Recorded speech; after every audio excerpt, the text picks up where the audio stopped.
In this video, I'll guide you through how to dispute a Capital One transaction and get a refund. Whether you've been charged incorrectly or there's an issue with a purchase, understanding how to handle disputes can save you time and money. Let's dive into the process step by step to ensure you know exactly what to do. First, before reaching out to Capital One, it's always a good idea to contact the merchant directly. Often, the fastest way to resolve an issue is to go straight to the source. Many merchants are willing to work with you to issue a refund or correct the problem. This can save you the trouble of filing a formal dispute and waiting for it to be processed.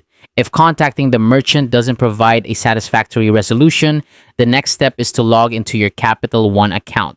You can do this via the mobile app or by using the online banking portal on your computer.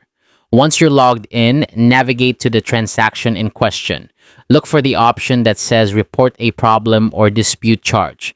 This is where you'll start the formal dispute process. After selecting the dispute option, you'll need to fill out a dispute form.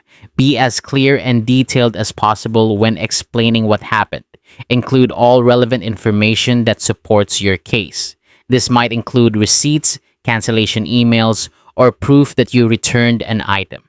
Having this documentation handy can significantly strengthen your claim and expedite the review process. Sometimes, depending on the nature of the dispute, Capital One might allow you to submit your dispute form via email. Keep an eye out for this option if it's available, as it might be a more convenient way to provide all necessary details and attachments. Once you've submitted your dispute, Capital One will take it from there. They'll review the case and investigate the transaction. This process can take some time, so it's important to be patient. Rest assured, Capital One will keep you informed of any updates or decisions regarding your dispute.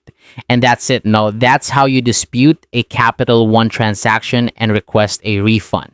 By following these steps, you'll be well equipped to manage any transaction issues that come your way.